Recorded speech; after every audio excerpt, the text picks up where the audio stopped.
Do what you've been coached to do, what you know how to do, and play with incredible effort every snap. Hey, and for you seniors, make it one you'll never forget. Let's go. Everybody got it? Let's Let's go. get out there. Let's go. Let's go get it, man. Let's go!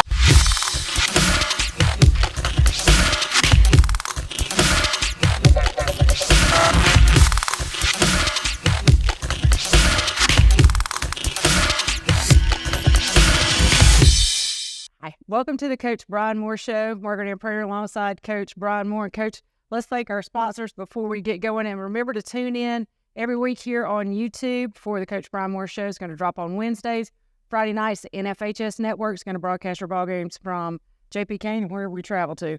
Our sponsors are Life Church Agency on Main, Marmac Commercial Real Estate, Peck Funeral Home, Eddie Pruitt Ford, Express Bath, and Coleman Regional Hospital. Now, Coach, we're 5-1.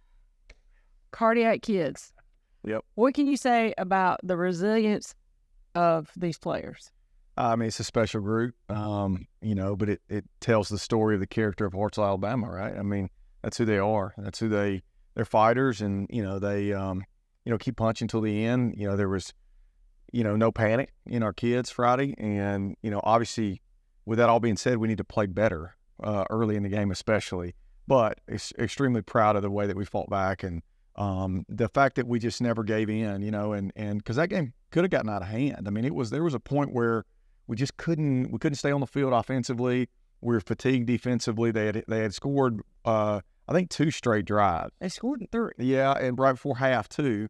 And I was pretty concerned with us is how we felt, and we just couldn't get an explosive. We couldn't stay on the field, and we finally did. We finally broke through and were able to put some pressure on them. And our kids have been there. That's the thing about the schedule. Even with the Austin game, we were in that game, 4-point game. We're at the plus 40 trying to go in to win. So we felt that pressure. We felt trying to finish and then against, and we did finish. And then at Oxford, we had obviously 2 other examples of that same type game. And we just finished, man, and just, they're the 2-point deal and all that kind of stuff. But just really proud of our kids, really, really excited. But again, next week, we need to play a little bit better earlier in the ball game. We got to. Yeah. But that's coming up. But I have notes here. You're down 2 scores in the middle of the third because I was looking at my posts. And so what were y'all saying to these kids? What was the language on the sideline? I think it's just all about staying the course, just keep doing what we're doing. We didn't change a lot. People talk a ton about like halftime adjustments or sideline under the 10 adjustments. A lot of times it's just playing better. It's like executing your plan a little better. And we started doing that. We had a couple drops early in the game that one that was on a 3rd down that ended up costing us and not allowing us to convert and stay out there. But then as the game went on, like Marcus got going, he had a really big game. Noah, I thought, threw the ball well the whole game. Ryan Lincoln got going a little bit, made some really tough runs. Our offensive line settled in. The speed of the game in the box was unbelievable. They were faster than Austin in there. So, I thought 10 and 3 were really, really dynamic players. And for us to see that speed, we had to settle in. But our coaches, again, just staying the course, not doing anything out of character, not panicking, not going for a bad 4th down, in our own territory, something like that, just kind of freaking out and making a decision that takes a game out of our kids' hands. We didn't do that. We just stayed the course and kept fighting and eventually made it close and then put that pressure. And sometimes, when you hadn't been there, Oxford hadn't played any close ball games. All their games were blowouts. And so feeling that and having to play 48 minutes, I think, certainly was an advantage for us. Well, and you talk about decision-making. You're the guy who called it, from what I understand, going for 2. Tell us about that. Yeah, I lean on Coach Newton on some things like that too. And our offensive staff, 10 years ago, I made the same decision. We didn't get it. We lost 21-20, believe it or not, in the playoffs, went for 2, didn't get it. We're at McGill-Tulane, and I'm at Opelika, and we didn't get in. But something else I learned is very interesting. So I'm at Jasper a few years ago. It's number 1 versus number 2, Central Clay. And we're there, and it's double overtime, and they went for 2 and didn't get it. And I asked the head coach, who I'm friends with, I said, why'd you do that? And he said, I was just ready to not be playing, to stop playing because it was not a region game. And with Muscle Shoals coming in next week for us, it's something to think about too. I mean, do you go into overtime? Do you keep them on the field? Do you play a bunch of extra plays and people getting hurt and all that kind of stuff when you're trying to win a region championship, and continue to play well within region play? That weighed into it. But once they jumped off sides on the PAT, we just decided, let's go. And, then it was, which way do we run it? Who do we run it behind? Which ended up being Scout and Stennett, who've been our best. They played extremely well. and then who do we run it with? And so we decided to roll Rye out of there and on a motion to kind of take an extra defender out of the box. And so our numbers were up, and then Noah just got in. Noah's a good runner, and he's proven that over the last couple of games. And so, but it was fun. It's one of those deals. If it doesn't work, you look like a fool. And glad it worked out for us. I am too.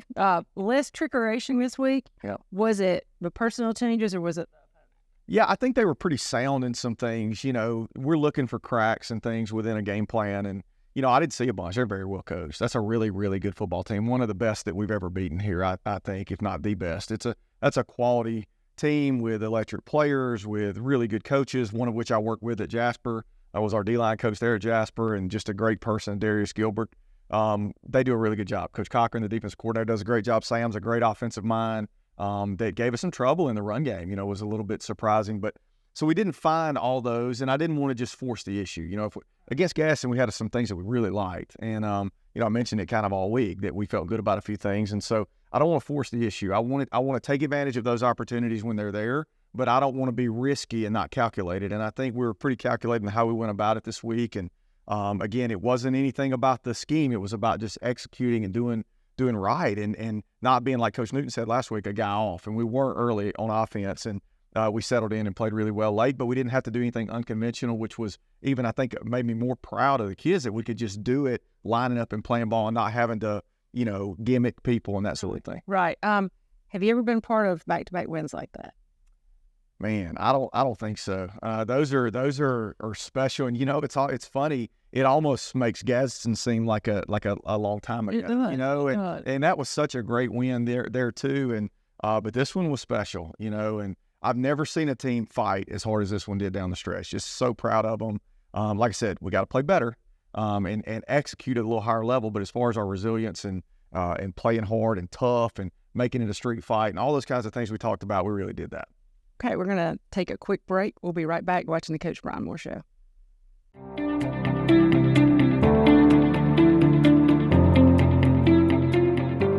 Hi, I'm Jenny Tankersley. I'm Dwight Tankersley. And I'm Jane Hampton, and we're your agency on Main. Local realtors here to serve you. One of our team members will be more than happy to find you that perfect home.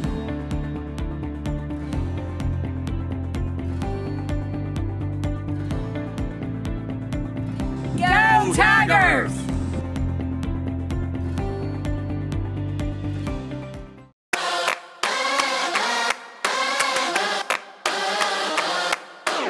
Come see us at Eddie Pruitt Ford. We're a proud supporter of Hartselle Athletics.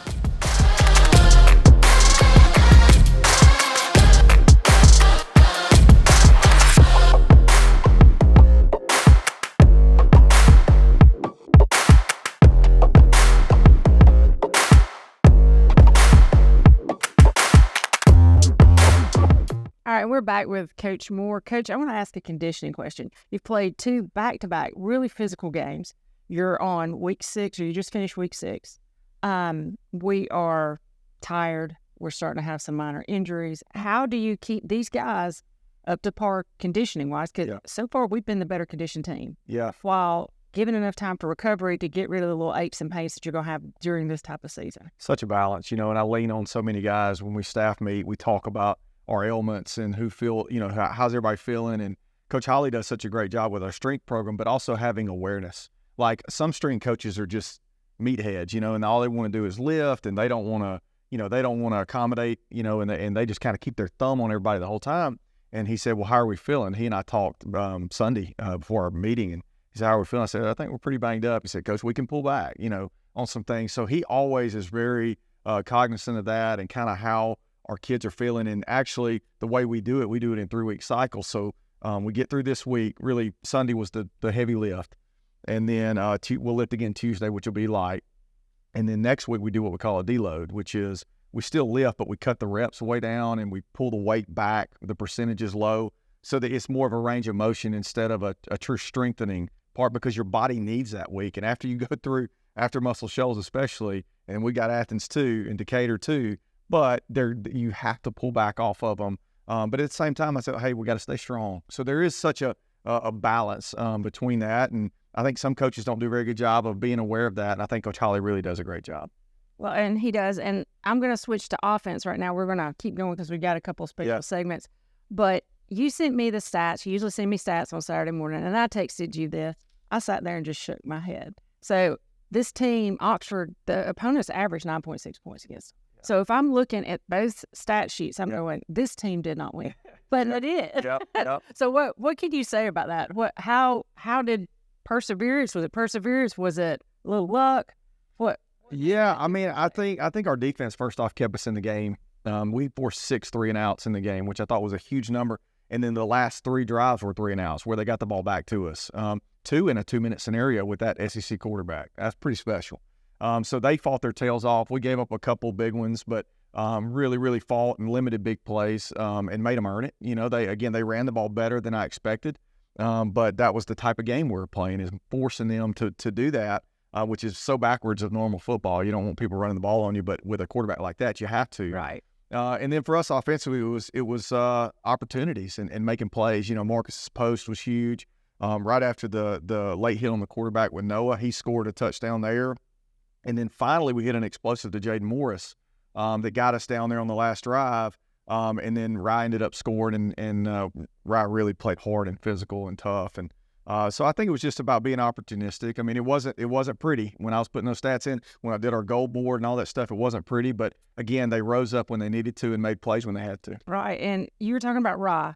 I have not seen him run with that level of intensity. Yeah. That was right after half. Now, I'm not talking about the first time. I'm talking about the second half. He got out there and was carrying the pile with him. Yep. What did you do to him? Well, he's a super competitive person. Like Rye's, you know, people don't need to challenge him. Like when they start talking and all that kind of stuff, that's when he gets going. His game goes to another level, and we've seen it over the years where he's just such a competitor. And you know, his team needed him. And I thought the kickoff return he had, where he carried several people, and then he had a wide zone to our sideline where he carried some people. He had one of those spin moves that only he can do. You know, and I thought he really ran hard. I thought Lincoln did too. 2 big kickoff returns. And like I said, I thought our left side, Scout and Jaden Sheckle and Stennett in particular, really got going over there. So we leaned on those guys, and man, they just fought. And Noah, we can't leave Noah out. First varsity start. Yep. What can you say about his performance? It's never too big for him. You know, the moment's not too big. I always challenge him on his emotional state. You know, like he just wants to win so badly. But I talked to him about, you know, being cool and collected. That's the cue. You can't do all that. You know, you can be excited, but you can't jump around and go crazy. He really has done a good job of leading our team, and he's been ready though. You know, all our kids have. Every year when we go to the next guy. Now, unfortunately, in this situation, we had to go to Noah.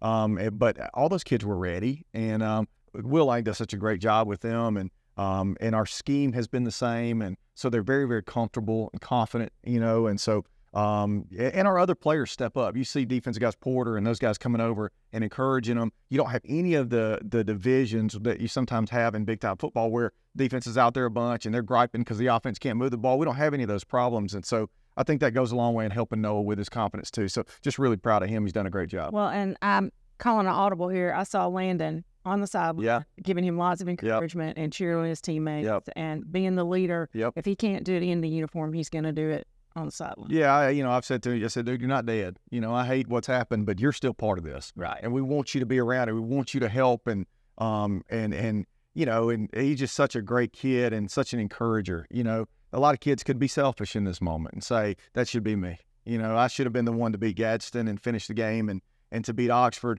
But that's not the way Landon Blackwood is, nor is his family. And so just really proud of him for continuing to be around, because they can distance themselves when they're injured, and he's not doing that. And that's what I've encouraged him to stick with it and be part of this and find your new role here and how you can help our team get better, and he's doing that. Well, and one more question. I had a lot of questions today. Marcus Tapscott, first half, we had a little issue. So it shows a lot of confidence in you guys to keep going after him. But then you watched his confidence build throughout the game. What can you say? Made huge plays. I mean, I don't remember 6 catches maybe. He had a big night, and that was after a couple of drops early. Right. And so for him to come back and then Noah to continue to have the confidence in him, we have all the confidence in the world in Marcus and Jaden Morris and Brady and all those guys. We totally believe in them. We haven't asked them to do as much as Zay and Eli and those guys did in the past. But that doesn't fit us right now, you know. And so when those guys have opportunities, they're making the most of it. And just so proud of Marcus, not just because of the on-the-field stuff, but the consistency being on time and those little things that he needs to do better. You're seeing him mature and grow up, and we need him to, and he's going to be a huge part of it down the stretch. That's awesome. All right, we'll be right back watching the Coach Bryan Moore Show.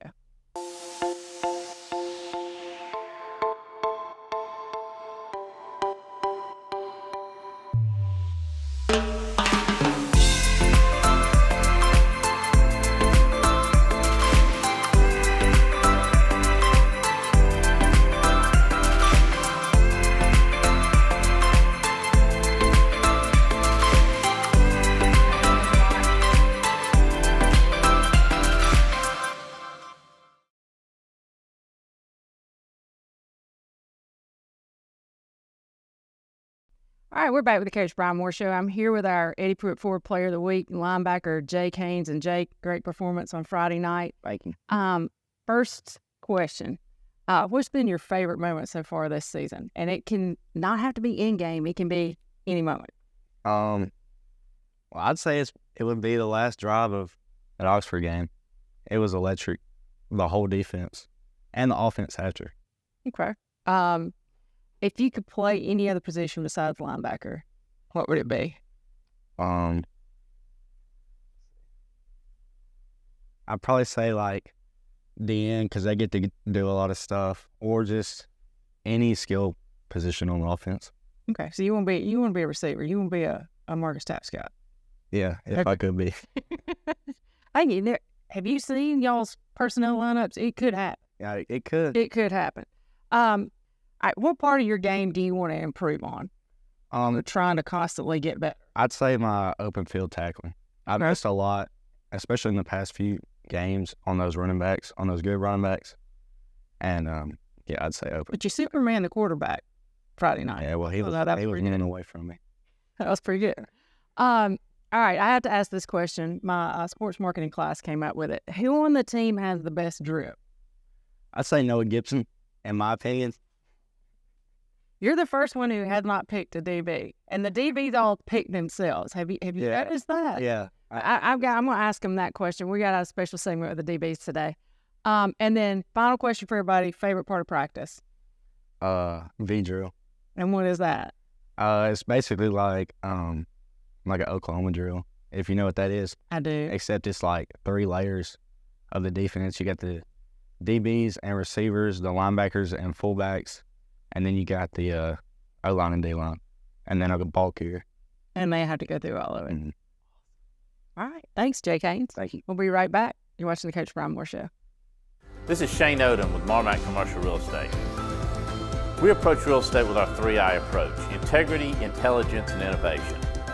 To be your full-service real estate company that can handle all your real estate needs, from commercial, such as warehouse, retail, apartments, to land, farms, residential developments, along with houses such as investment homes or your dream home.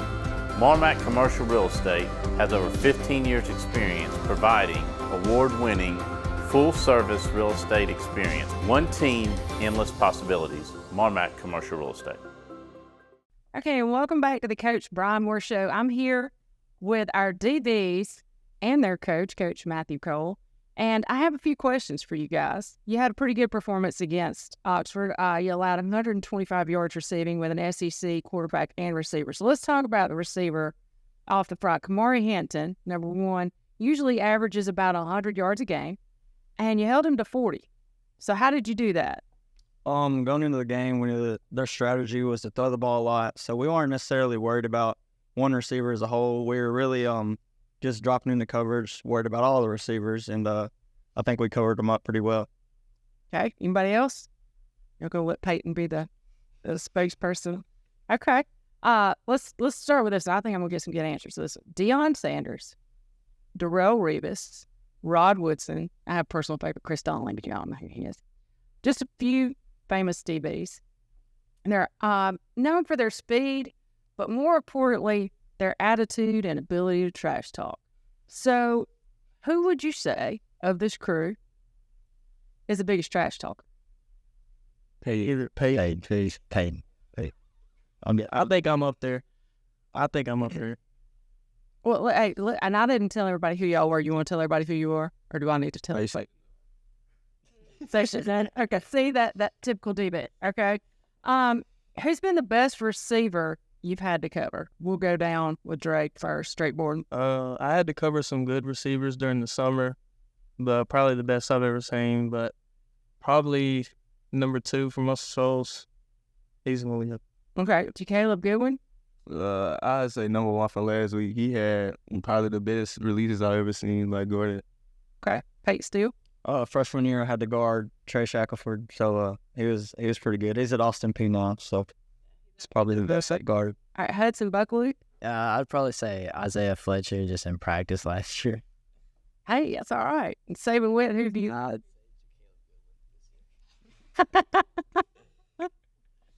All right, back to the attitude aspect.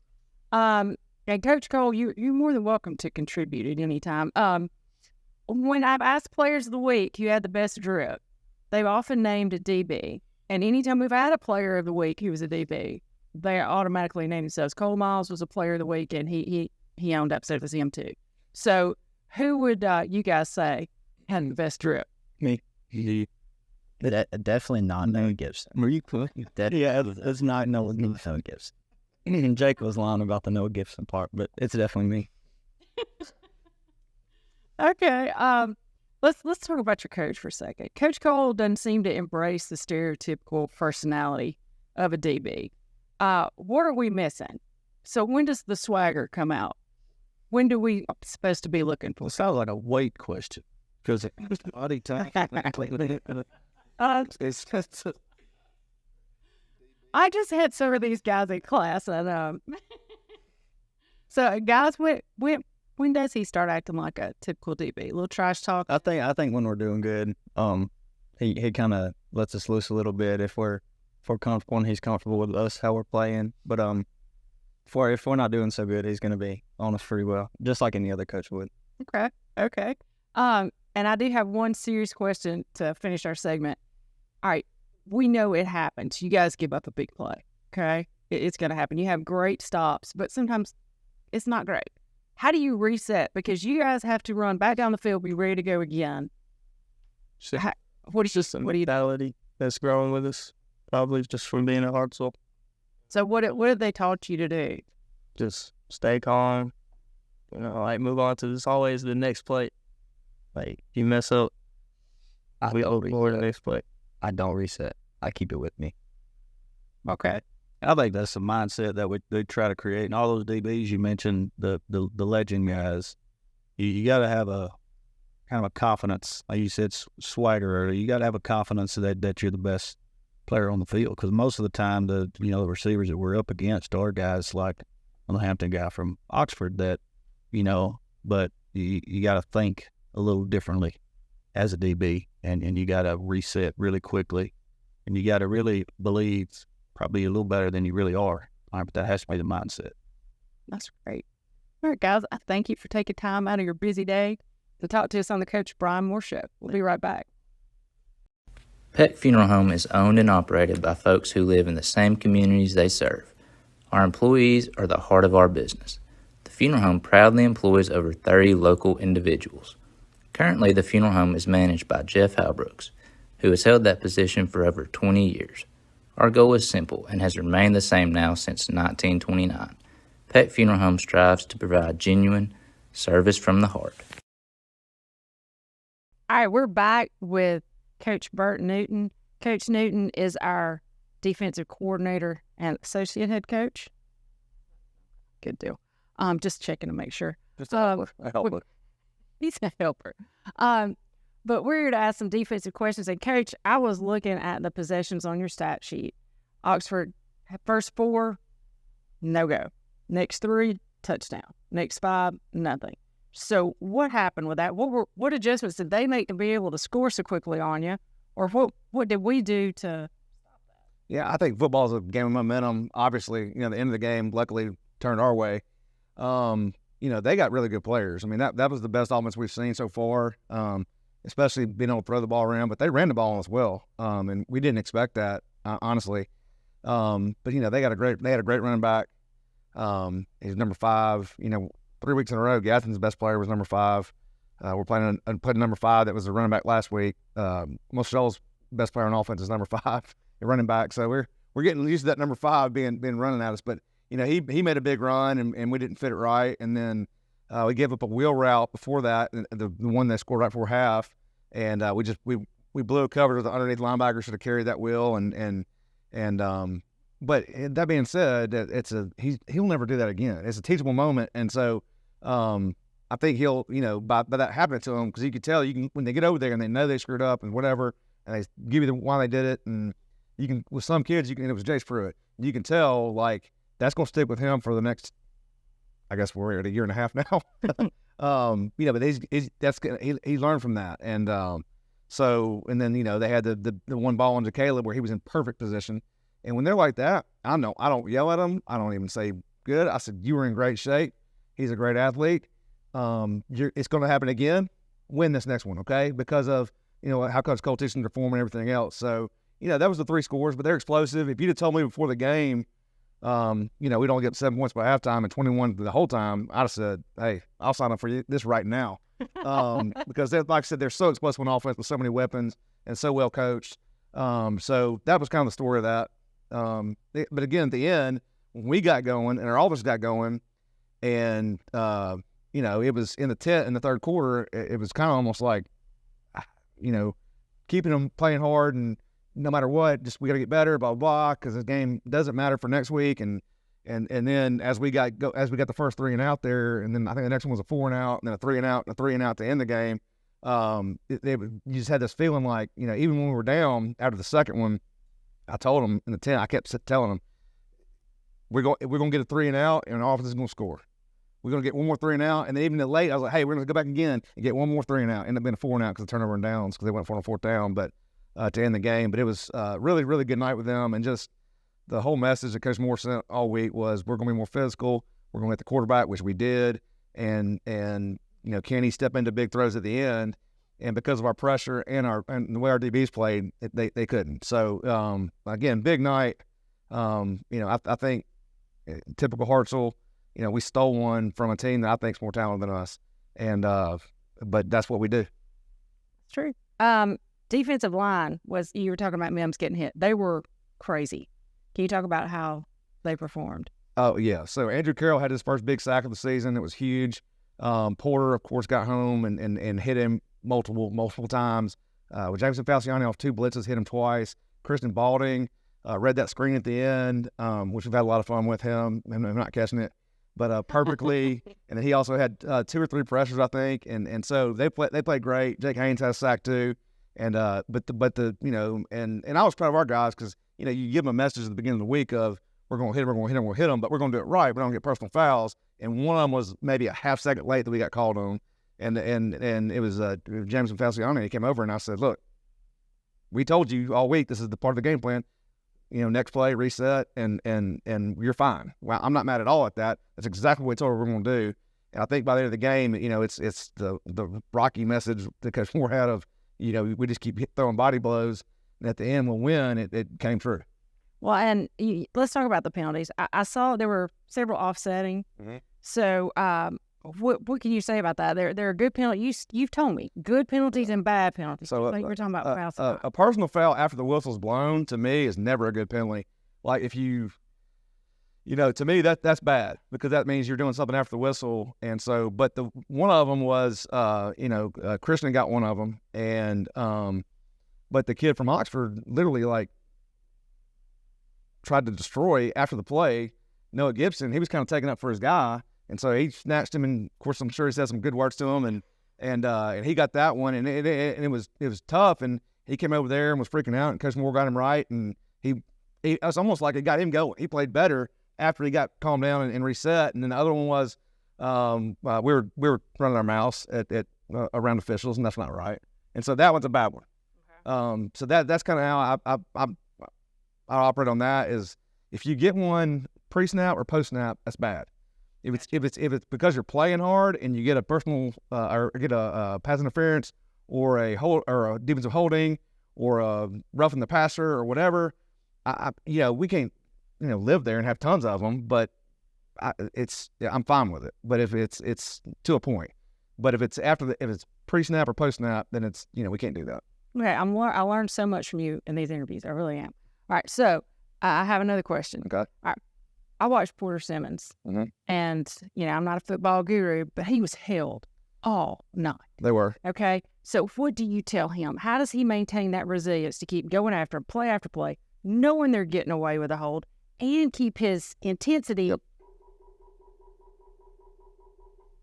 And keep his intensity and attitude in check. So, like, he's not getting personal fouls. He's not, getting out of control. But how does he do that while still maintaining that fight that he has to go after the quarterback? Well, he didn't do that. Last year he got several of them. And, when he's getting held, he'd throw his hands up. And we've kind of coached him up on, like, look, if you show that official up by throwing your hands up, he ain't going to help you.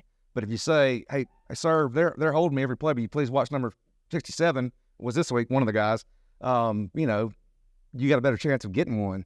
And he's learned from that, and he's gotten better at that. And we've gotten a whole lot better at that the last couple of years, especially this year and again, we had 2 of them the other night. So, but, we just got to make sure we keep our cool. But then when it lines back up again, that ball snap, you're a crazy man again. And you're going to go get the quarterback and flatten out down around line of scrimmage and tackle running backs. And, he did that. That's awesome. Player of the game, Jake Haynes. What can you say about his performance? 16 tackles Friday night. He was all over the field. He was unbelievable. But he might have been better leading off the field in the tent. He was so good. He made plays. His best game ever. And help us win the game. The play where they ran a shallow to one of those really, really fast receivers, and he broke on it, read the quarterback's eyes, and tackled him and knocked him back 2 yards for a loss in the fourth quarter. Was one of the best I've ever seen. And there was one where we spilled the H-back to a sprint out, and the Mims kid took off running, and Jake just ran him down and got him on the ground. I mean, there's so many big plays he made. But like, I'm more proud of his leadership on the sidelines and everything. And so, like I said, it definitely deserved player of the game. What a guy. Awesome. All right, we'll be right back. You're watching the Coach Bryan Moore Show.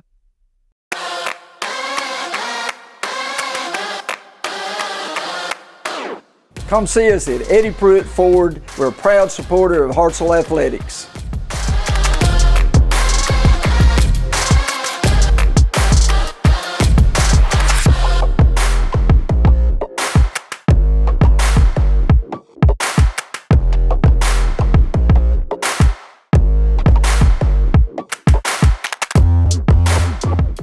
All right, and we're back. We got Coach Newton for one more segment, our Eddie Pruitt Ford fan question of the week.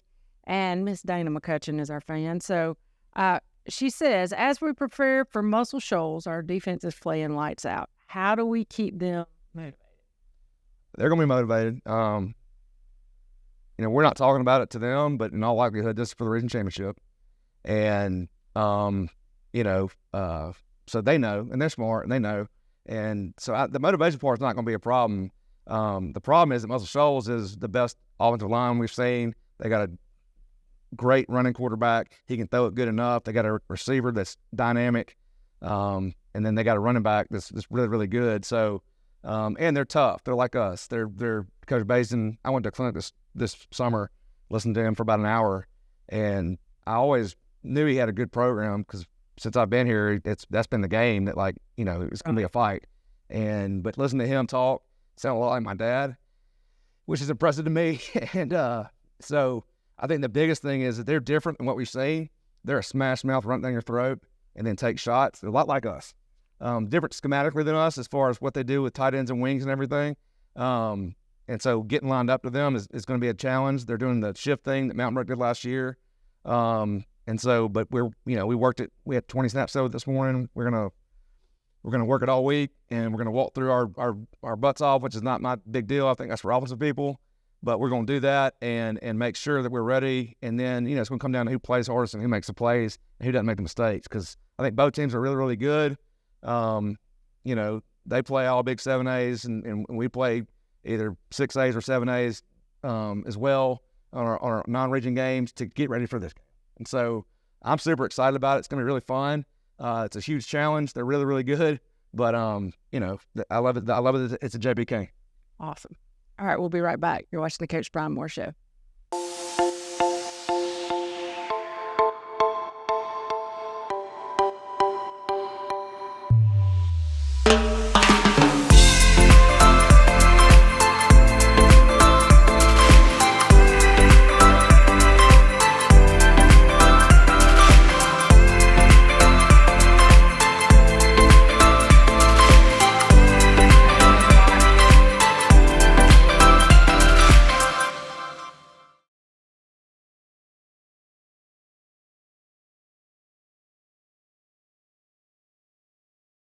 All right, we're back with Coach Moore. Coach, final segment here with you. Looking forward to next week.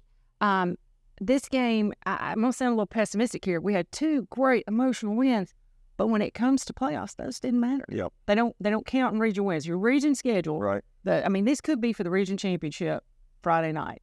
So how do you keep your guys in between how do you keep them from getting too high, too low? How do you bring them back down?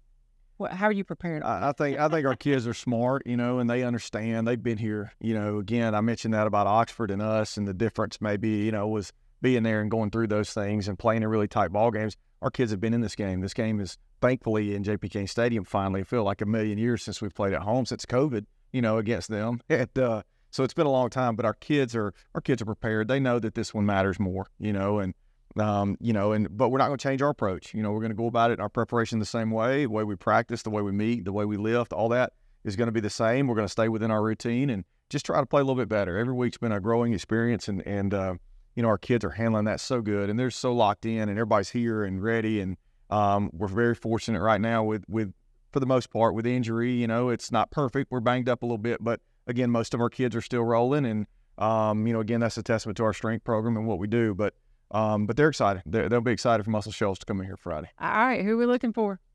Dynamic quarterback, really, really special. Obviously, they're really good on defense. Have been. They're not giving up any points, as you can see. I mean, shut Florence out, and just are very, very explosive. They are kind of like us in that they have not a lot of new starters, but they do it.